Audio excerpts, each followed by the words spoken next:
ఓం మహాగణాధిపతయే నమః. ఓం గురుభ్యో నమః. ఓం శ్రీమాత్రే నమః. పరమేశ్వర స్వరూపమైనటువంటి జ్యోతిష, వాస్తు మరియు ఇతర అనేకమైనటువంటి శాస్త్రములను మనకు అందించినటువంటి మహర్షులకి నమస్కారం. హయగ్రీవ హయగ్రీవ హయగ్రీవేతి యో వదేత్ తస్య నిస్సరతే వాణీ జనుకన్యా ప్రవాహవత్. అరుణాం కరుణాతరంగితాక్షీం ధృతపాశాంకుశపుష్పబాణచాపాం అనిమాదిభిరావృతాం మయూకైః అహమిత్యేవ విభావయే భవానీం. శ్రీమాత్రే నమః. మనం ఈరోజు చెప్పుకోబోయేటువంటి అంశం ఏమిటి చూసుకున్నట్లయితే, సూర్య భగవానుడు మకర రాశిలోకి మకర సంక్రమణం జరుగుతుంది. 14 జనవరి ఉదయం 8:56 ప్రాంతంలో మారనున్నాడు.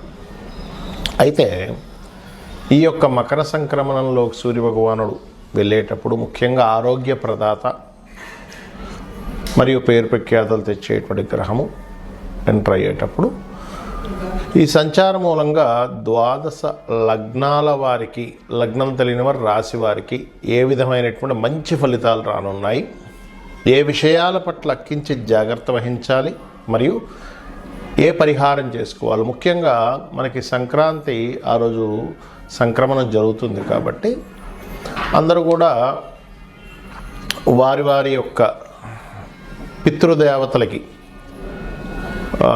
తాతలకు, తండ్రులకి ఇట్లా ఉంటారు గతించిన వారు, వారికి స్వయం పాకం ఇస్తూ ఉంటారు.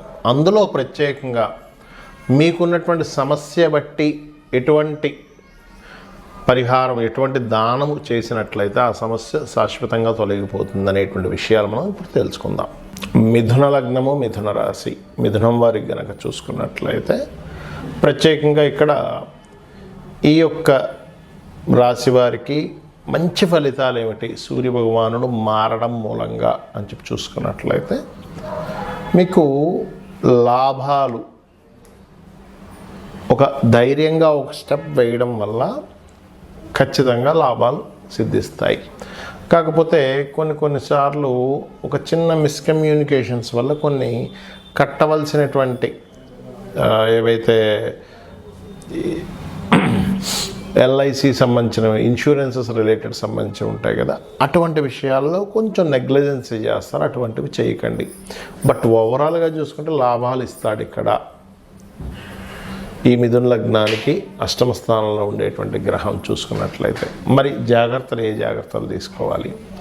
ముఖ్యంగా గుర్తుపెట్టుకోండి, సంతానంతో కావచ్చు, తండ్రి గారితో కావచ్చు, చిన్న మిస్అండర్స్టాండింగ్స్ ఏర్పడతాయి. 3వ అధిపతి కమ్యూనికేషన్స్ కారకుడు అష్టమంలో ఉన్నాడు కదా, తండ్రికి పుత్రుడికి కూడా కారకుడు ఆయనే కాబట్టి. అలాగే క్రియేటివ్ ఫీల్డ్లో ఉండేటువంటి వారు, సినిమా ఫీల్డ్లో ఉండేటువంటి వారు కాస్త జాగ్రత్తగా ఉండాలి, గుర్తుపెట్టుకోండి. సినిమా ఫీల్డ్లో ఉండేవారు. మరొక విషయం ఏంటంటే, ఫ్రెండ్స్, షేర్ మార్కెటింగ్ రిలేటెడ్ సంబంధించిన విషయాల్లోని లాంగ్ జర్నీ చేసేటప్పుడు కొద్దిగా జాగ్రత్తగా ఉండండి. ముఖ్యంగా శనివారాలు లాంగ్ జర్నీస్ పెట్టుకోకండి మిథున లగ్నం వారు. ముఖ్యంగా ఈ రవి యొక్క సంచారం అష్టమంలో జరుగుతున్నందుకు ఇక మీరు చేయవలసిన దేవతారాధన, లలితామ్మవారి యొక్క ఆరాధన ఎక్కువగా చేయండి.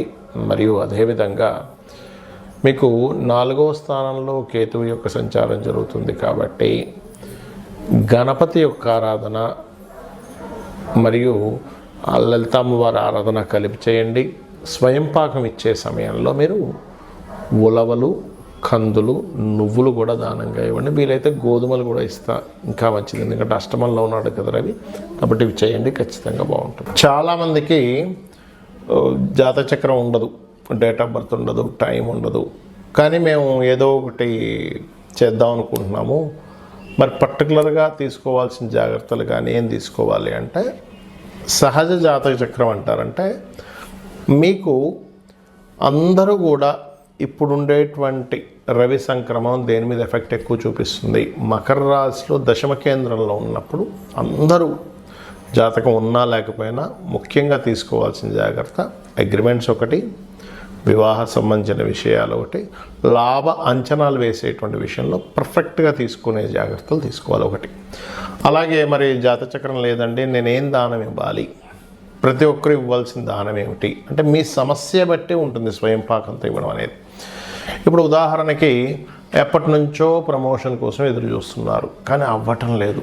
ఎప్పుడు ఏదో ఒక ఆఫీస్లో లేనట్లయితే కొంతమందికి చూడండి ఎంత పర్ఫెక్ట్గా జాబ్ చేస్తున్నా బాస్తో ఇబ్బంది ఉంటుంది. ఎందుకంటే మీ పక్కన ఉండేటువంటి వారు మిస్కమ్యూనికేట్ చేస్తుంటారు బాస్కి. మీరు బాగా వర్క్ చేస్తున్నా కూడా ఏమంటే అతను పెద్దగా వర్క్ చేయట్లేదు, ఆయన తీసేయడం బెస్ట్, అలాగా ఇలాగా. ఎందుకంటే వాళ్ళకేదో సంథింగ్ మీ మీద సమ్ జలస్ ఉంటూ ఉంటుంది.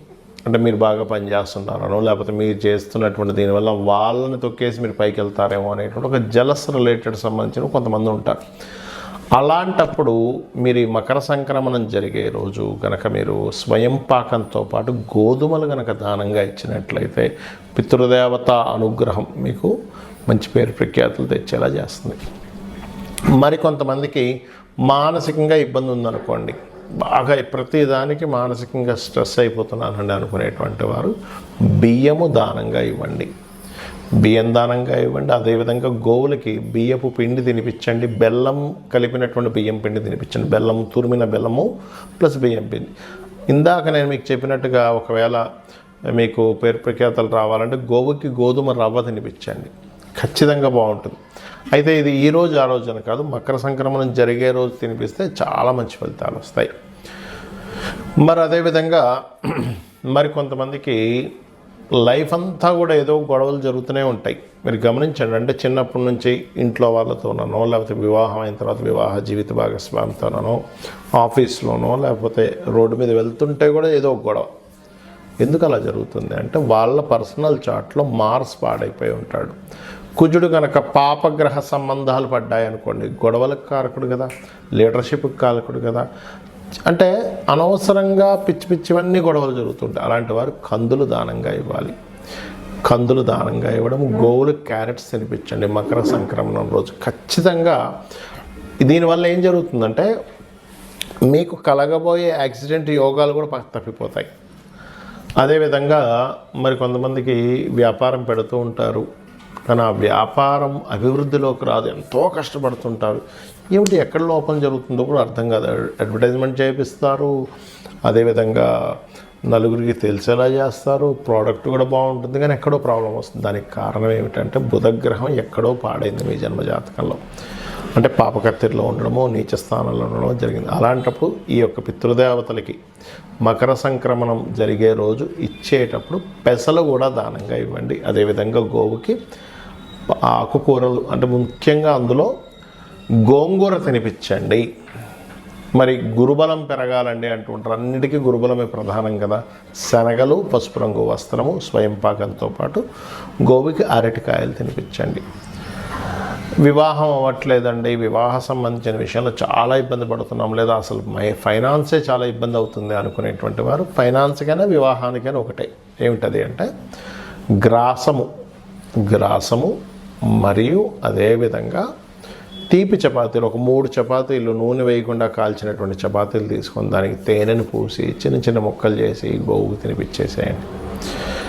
చక్కగా దానివల్ల ఏమవుతుందంటే సంబంధాలు ఏమైనా ఆగిపోయినవి కాస్త ముందు కదలడం కానీ, వివాహ సంబంధించిన విషయాలు చాలామంది లేట్ అయిపోతుంది, ఇటువంటివన్నీ క్లియర్ అవుతాయి. ప్రతిదీ ఆలస్యం అవుతుంది, రోగబారిన పడుతున్నారు. ఇంట్లో కొంతమంది చూడండి, ఇంట్లో ప్రతిసారి ఏదో ఒక రోగంతో ఇబ్బంది పడుతూనే ఉంటారు. తండ్రికి తగ్గిపోతే తల్లికి, తల్లి తగ్గిపోతే అక్కకి, చెల్లికి, అన్నకి, తమ్ముడు, ఎవరికో ఒకరికి, ఇంట్లో ఉండే రిలేషన్స్కి ఎవరికొకరికి ఏదో ఒక హెల్త్ ఇష్యూస్ వస్తుంటాయి. దానికి కారణం ఏమిటంటే గృహ సంబంధంగా కొన్ని దోషాలు ఉంటాయి.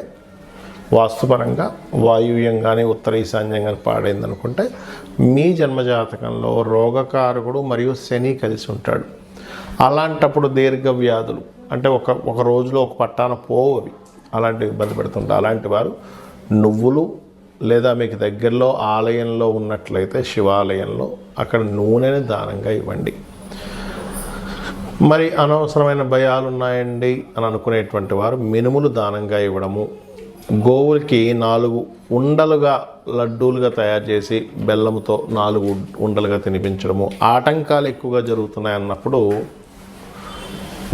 ఉలవలు దానంగా ఇవ్వడము మరియు గ్రాసము గోవుకు తినిపించడం చేయండి. ఖచ్చితంగా గోవులో సకల దేవతలు ఉంటారు, అందులో ముఖ్యంగా అమ్మవారి స్వరూపంగా చెప్తూ ఉంటారు. కాబట్టి ఆ యొక్క అమ్మవారి యొక్క అనుగ్రహం మీకు పరిపూర్ణంగా కలగాలని ఈ మకర సంక్రమణం జరుగుతున్నందుకు అందరికీ కూడా సంక్రాంతి శుభాకాంక్షలు తెలియజేసుకుంటూ అమ్మవారి అనుగ్రహం పరిపూర్ణంగా కలగాలని మరోసారి కోరుకుంటూ శ్రీమాత్రే నమః.